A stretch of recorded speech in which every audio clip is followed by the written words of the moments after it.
All right, y'all. So I just wanted to make a rant. I try to do videos that are really fancy and things like that, and have a bunch of stuff that I'm quoting and yada yada yada. My channel's new. A lot of people don't watch it anyway, so very minimally. I just want to try to get some stuff out off my chest.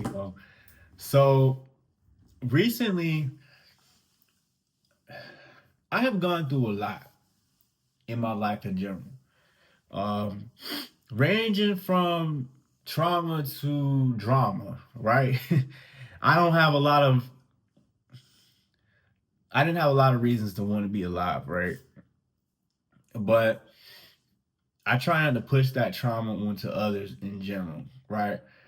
When I first started this journey as an occultist or magician, whatever you want to call it, right? Whatever name you want to call it, I initially did it out of curiosity. Now, being a Satanist, I was just basically an edgy atheist. We'll just call it that, right? I don't even want to. I don't even want to like. I was just an edgy atheist, right? And I was in my angry atheist phase, right? We'll just call it that. Now, to most Satanists, they don't believe in Satan. Depending on what kind of Satanist they are, whether they're in the Satanic Temple, the Church of Satan, or just a willy nilly Satanist, coming about. Um, what they don't realize is that Satan is real, real, right? And we'll just put it like that.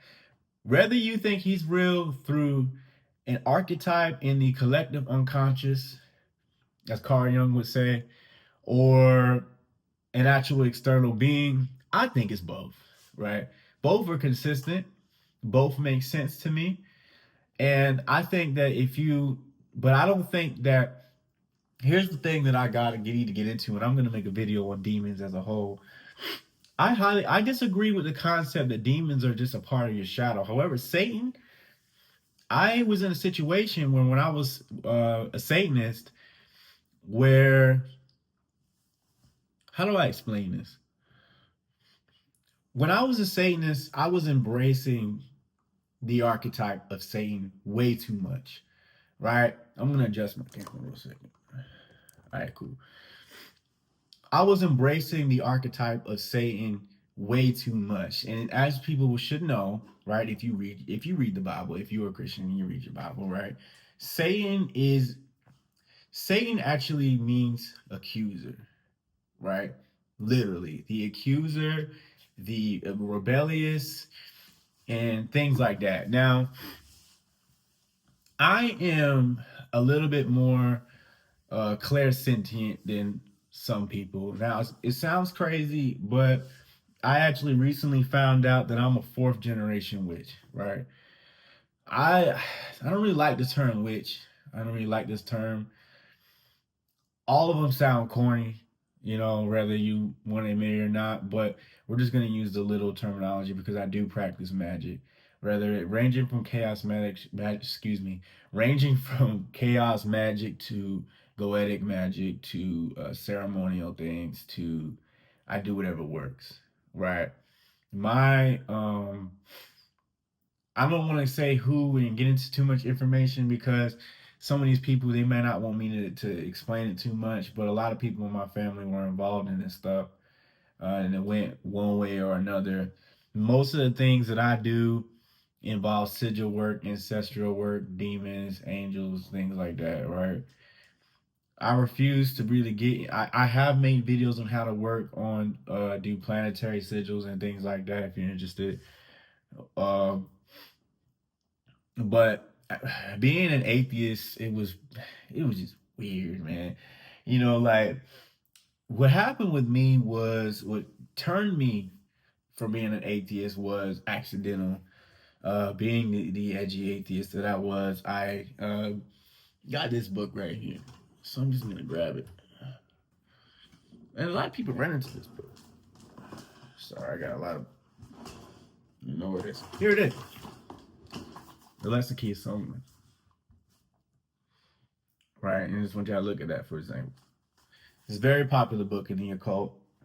Um, And if you're unfamiliar with it, it was this one specifically was annotated by Aleister Crowley himself, and it's basically a book of 72 demons like this, right? In this book, Crowley directly says that they are an extension of the human mind, of aspects of the human mind. So you can take that information as you want it. Um, from my experience, they're actually external beings.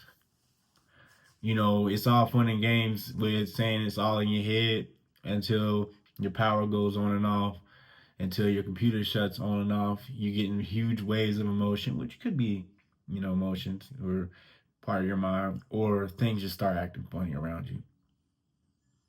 You know, as an atheist, that's what I wanted to hear. That that's all in your head, you know, type shit. But unfortunately, I don't believe it is. Um, so we have a lot of situations where, let me get into the meat and potatoes of what I'm actually trying to say.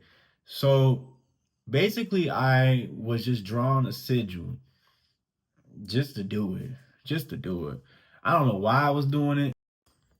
I don't know why I was doing it, but I just did it to do it, right? And one of these sigils, I'm not gonna get into. I mean, I'm kind of wearing demonic.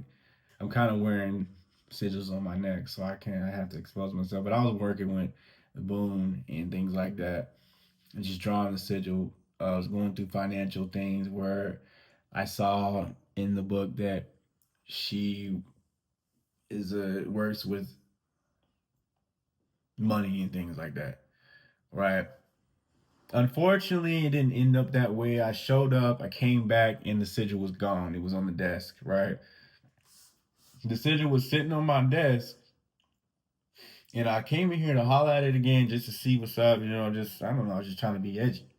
You know, I was a Satanist, and I just wanted to see the sigil, right?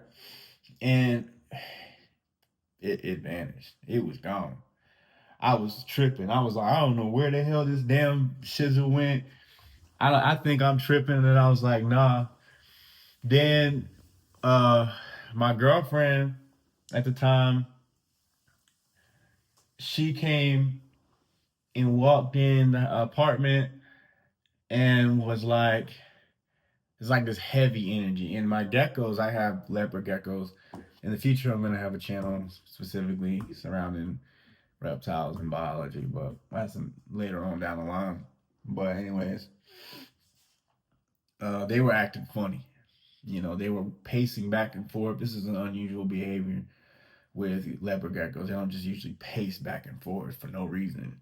And my geckos are really chill. They usually really chill, just sit there and be fat and, you know, not eat geckos, eat crickets and you know, and stuff like that. But we ain't gonna get into all that right now. And a lot of external things were happening, dreams, weird things were happening. And then I just felt this weird need to see what was going on. Now, a lot of people in this field would never tell you to work with demons as a beginner. And I mean, whatever, you know, fuck it. I just full sent it, you know, just full sent it. Was like, all right, I'm finna just see what's up and do it.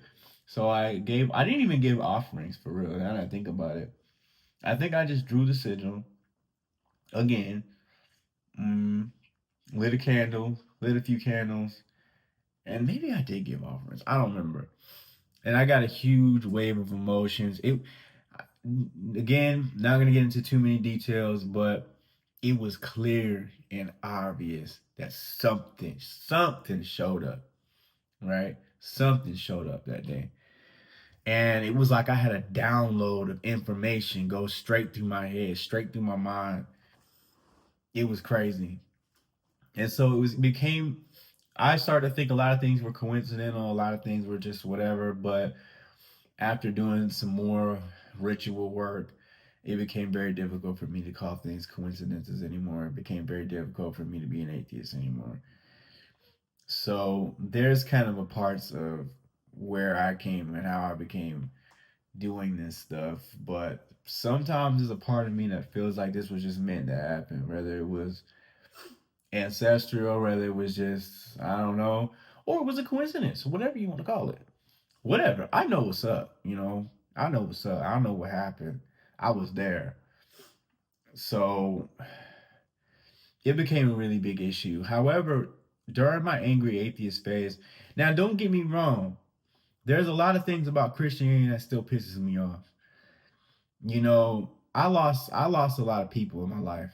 You know, I was in the military and I lost most of my people where the my friends wasn't even through combat. A lot of them were just it was just they died through suicide and uh, drug overdoses and things like that. I had one friend that actually ended up. I don't know what happened when he got out in the military. I don't know. Maybe he just had a hard time adjusting, but he just had a child, and one day we just all found out that he didn't want to be here anymore. Um, and left the child behind and things like that, and it was just very tragic. And I saw a Facebook post not that much longer after that. This particular person was an atheist. I remember he was my team leader actually at one point in my career, and he I saw a post and it was like it said, "Well, I just want to let y'all know that not everybody is resting in peace. Some of them are in hell, some of them are not, some of them are and whatever." This just this this is the stuff that Christians do that just pisses me off because it's like you guys want people like what do you think this is gonna change my mind? Yeah, I'm going to actually sit there and look at this freaking post and be like, huh, I don't want to go to hell. So I'm just I'm just gonna go to church and figure it out after that. No, it don't work that way. Nobody's ever been convinced.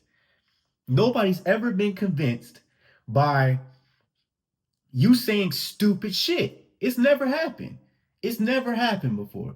And who are you to tell people that somebody they love is being tortured? It don't even make sense. It don't even make sense. This concept of hell in general is bullshit. It don't even they don't even the Catholic Church basically made it up through a bunch of different things. And I'm gonna get into this with different videos, and I'm gonna piss people off eventually. It is what it is. But a lot of these things that people just don't even understand that what they're saying, you know, you're gonna look at people and be like, yeah, your loved ones are in hell burning up. You know, that's just not something you want to do. It's just not something you want to do. When I was growing up as a Christian, I didn't run into this a lot. The only thing that really pissed me off was I didn't get an explanation as to why certain people go to hell. I just never understood why certain people go to hell and why this person is deemed. One question that I had was, one person shall be saved. You know, as long as you go to Jesus Christ, he's always forgiving. The one sin that's unforgiven is non-belief.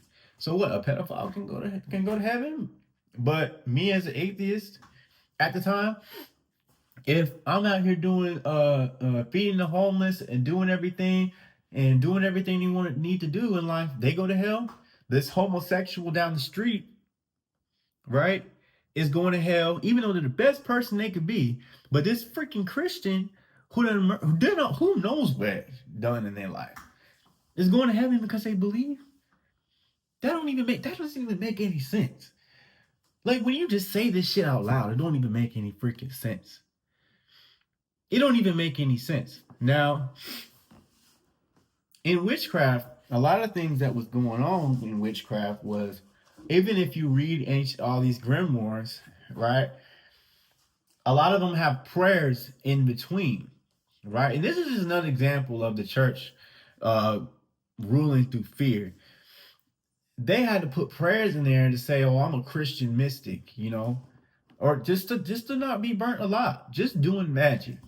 Now, unfortunately, this stuff is still leaked into the modern eye of people.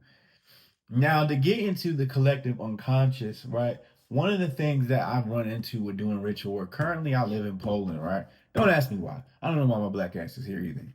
But currently, I live in Poland, And one thing I've noticed since doing ritual work here is I need to burn incense. I have to burn incense. It's not even an option because certain things, a lot of people who are familiar understand this, that lesser spirits are a common thing. I've been talking. Uh, for a minute. But a lot of times when you do ritual work, lesser spirits or whatever you want to call them will show up and hijack your ritual. It'll happen, right? The problem with the collective unconscious and things like that is that whether you believe it's external intelligences or just an extension of the human mind, most people will agree that there's a collective unconscious that is buried around here. And Poland is a place with very brutal history, whether it was Ukrainians killing children, Russians, Nazis, and just people being pissed the hell off in general. The spot that you're sitting right now could be something very evil have happened there, and spirits didn't move on, right? Why am I bringing this up? I don't even fucking know. I don't even know. This video is just a rant, you know. So we have a lot of things that go on in life around, especially around us, that there's a lot of evil stuff going on, right? Now, if Christians, Muslims, whoever put the amount of energy that they put into abortion, the amount of energy they put into anti-homosexuality or whatever the hell, and pushing all this stuff, they put the same energy that they put into all the other evil things that are going on. You just imagine how the world would be. And the crazy thing is that Jesus was a hippie. I ain't got beef with Jesus. I really don't have beef with Jesus. Now, there's stuff that he said that was weird. Absolutely. Right? I think it's weird that when he got arrested that he was with a naked teenager. I don't know why that was. I don't know why he was with a naked teenager. This could all be symbolic. A lot of things in the Bible are symbolic. That's another thing. One way, I'll say this, one way when you run into an ignorant ass religious person, ask them, do you understand symbolism?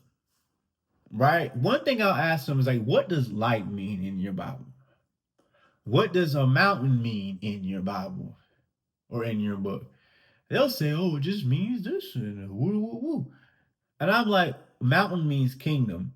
If you can't even fully understand a lot of the parts of the Bible, if you don't recognize symbolism, if you don't recognize numerology, a lot of books that I recommend is numerology and the divine triangle and things like that. But you need to go in more depth with a lot of other books, whether that's through Agrippa's work or there's a lot of stuff, right? Like why in Revelation is there's seven seals and seven this, and Jesus comes back as a slaughtered lamb. I think it's the second time Jesus comes back in Revelation to kill more people. Uh, he shows up as a slaughtered lamb with seven eyes and seven horns. Right? This is mostly symbolic. This is clearly symbolic. I don't think Jesus is actually going to be a floating freaking slaughtered lamb. I mean, come on now. It don't even make no fucking sense. You know? But I do, however, think that these things are clearly symbolic. So how the hell you're gonna sit there and read Revelation? Matter of fact, my trusty Bible, we'll open it right here. This is the Holy Bible, thick as hell, thicker than a Snicker, right? This is Revelation. It's very short.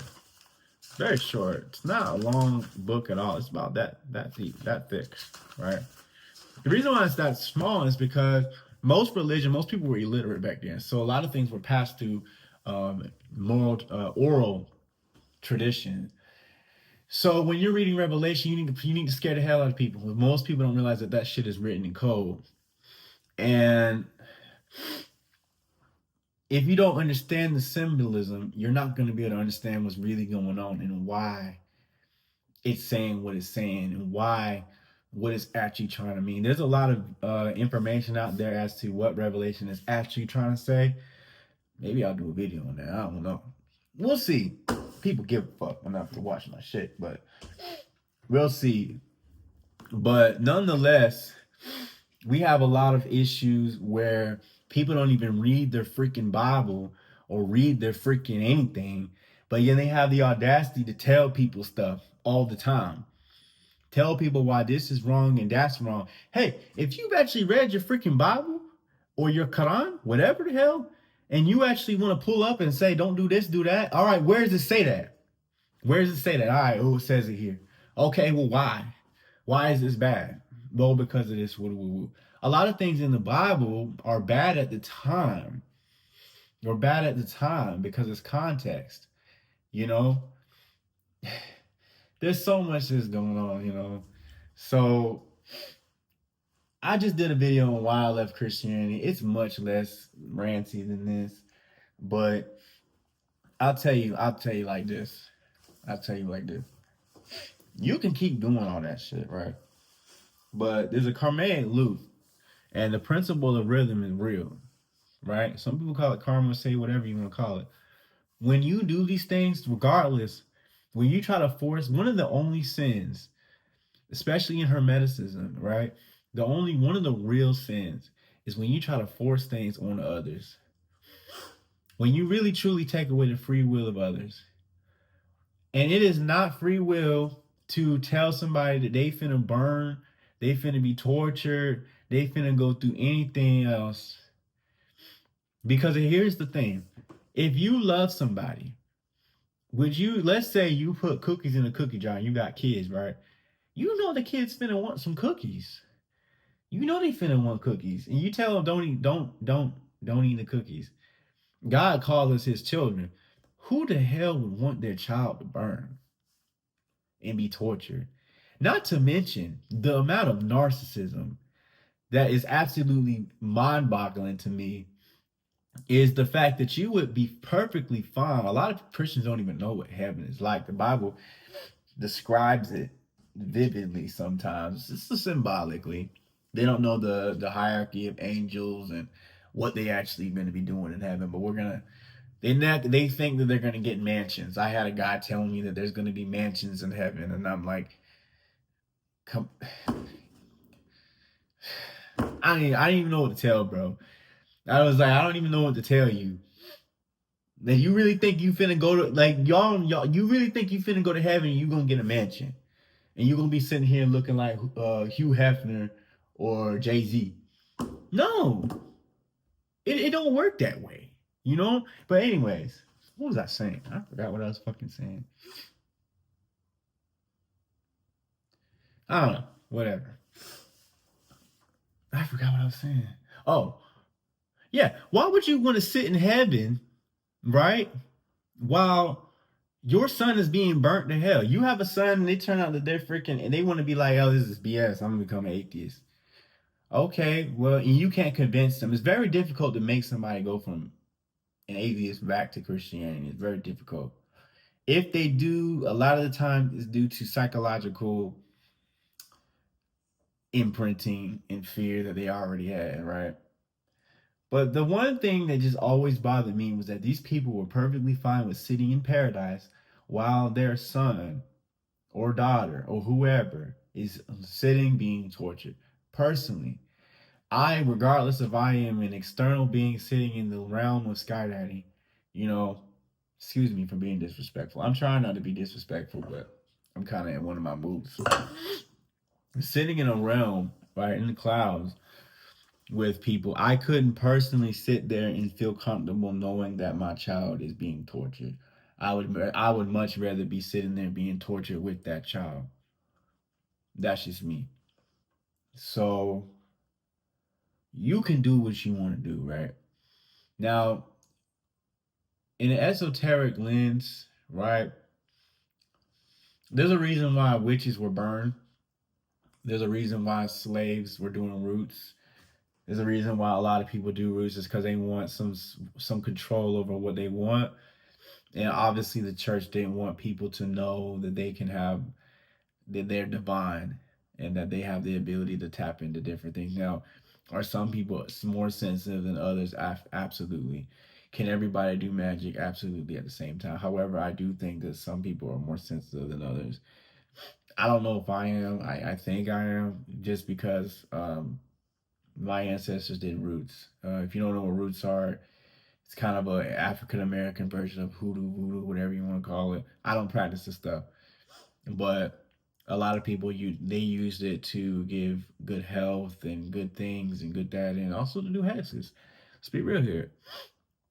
But anyways, um, I'm gonna try to do more videos on religion and things like that, and also do more videos on witchcraft and demonology and angelology and things like this.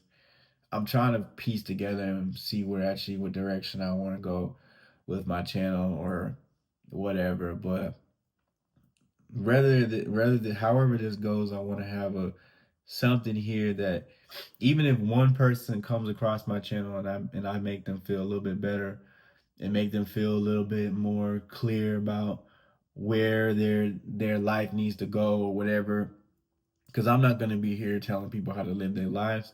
I'm just going to give you the keys and you can choose which door you want to open. So I'm just going to stop there. I've been talking for I don't even know how long. I'm going to upload this regardless, but um, yeah. So lots to come. A lot to come. In the future, I plan on interviewing exorcists, just to see what's going on with that. I'm mostly want to look at that through a psychological lens, because that's honestly the best way to objectively get information. I don't want to go in there and be like, yo, I'm a wizard. Let's find out. Like, nah, like, do I know that there's going to be external things there? Yes, but I mostly want to see and understand that, like, what happens when things don't react to Christian symbolism. When you are chanting, a lot of people don't realize that a lot of times they're chanting Psalms. Psalms is just one big spell book. A lot of people don't know that. Open up your Bible like this, right? Right, smack dab in the middle. Psalm. It's like that for a reason. It's so the magician, the priest, can sit there, read it off, just like this, and torture this person's unconscious mind in the shadows of. All right, so we're gonna get into that. A lot to come. And I'm gonna get the hell out of here and get something to eat. See y'all later.